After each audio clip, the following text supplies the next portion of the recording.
Basically एक चांगलं काम त्याच्याकडे होत आहे. काँग्रेस चिंता ठेवण्याचं जे काम ते करत असताना थकलो होतं त्याला पाठीशी घालण्याचं काम सध्या लोकांना केलं. बेसिकली भास्करराव आपण भास्कररावने फार अभ्यासपूर्ण सांगितलं की विधानसभा का होताना आराम घेतो. राममनोहर लोहिया जेव्हा एकदा त्याचं भाषण होतं लोकसभामध्ये नेहरूजीला त्यांनी सांगितले, हिंदीमध्ये सांगितले, नेहरूजी अगर देश में विपक्ष कमकुवत हो जाता है, देश में विरोधक कमकुवत हो जाता है तो लोकसभा विधानसभा में मारामारी होने वाली आणि निश्चित आता हा खेळ झालेला आहे. आणि आजकाल लोकांचा फॅशनच झालं. मी राजेश भैया असेल, कल्याणराव असेल, विधानसभात आम्ही भास्करराव मतदारसंघाचे प्रश्न घेऊन बोलायचं, जाण्याच्या पाण्याचा प्रश्न घेऊन बोलायचं, मेडिकल कॉलेजबद्दल बोलायचं, रस्त्याबद्दल बोलायचं, शेतकऱ्यांच्या प्रश्नाबद्दल. पण हल्ली तर फॅशनच झाला.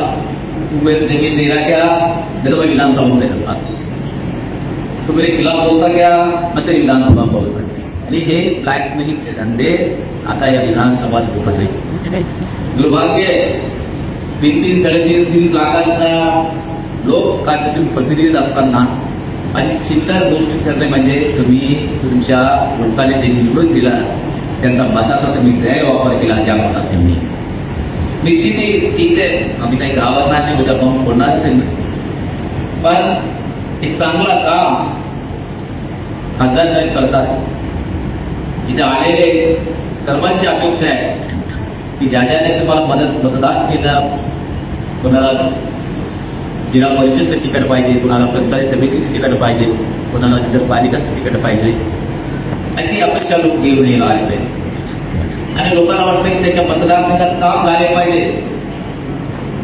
राज्य सरकार आपले नाही, दिल्लीमध्ये असेल सरकार नाही, पण खासदार साहेबांनी काहीतरी दिलं पाहिजे असे लोकांची अपेक्षा आहे.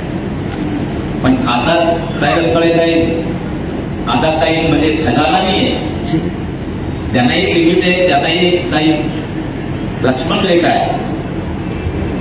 पण माझे खासदार साहेबांनी एवढंच सांगतो की आपला जे खजाना आहे ते मंदिरमध्ये त्याचा प्रसाद भेटतो तसा सर्वांना पुढे.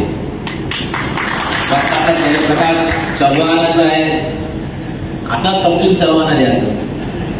आम्ही ते जाती बघतो की आम्ही भास्कर आंबेडकर असेल, आम्ही साहेब ते आमच्या लोकांना आपण हो देतो, पण आम्ही ते बघतो. काल मला एक आरोग्याचा कार्यकर्ता फोन आला होता, कोण आहे त्याने सांगितलं, साहेब मी कल्याणराव कॉलेजला बोलत त्याचं सप्ताह बघतो, तुम्ही आपला नक्की येतो, पण काय काय करतो नाही, त्याने आम्हाला खासदार निधी दिला म्हणून त्याचा प्रमाण करतो. मला वा लकी मिळणार आहे तू,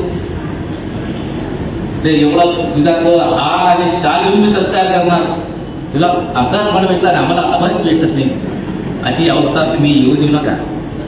निश्चित जालनेकरांकडून तुमची फार अपेक्षा आहे, आपण ते पूर्ण करा. मी माफी मागतोय की मला हायकोर्टाचा वकिलाचा माझ्या 3 वाजता बैठक आहे आणि 2 वाजता बोललो, मग त्याला SMS पाठवलं नाही, 3 वाजेपर्यंत निघेल. आम्ही आपण तुमचा सत्कार करू इथं जाण्यास आपण या दिवशी आम्हाला परवानगी द्या आणि वाढदिवसाच्या खूप खूप शुभेच्छा देतो. जय हिंद, जय महाराष्ट्र.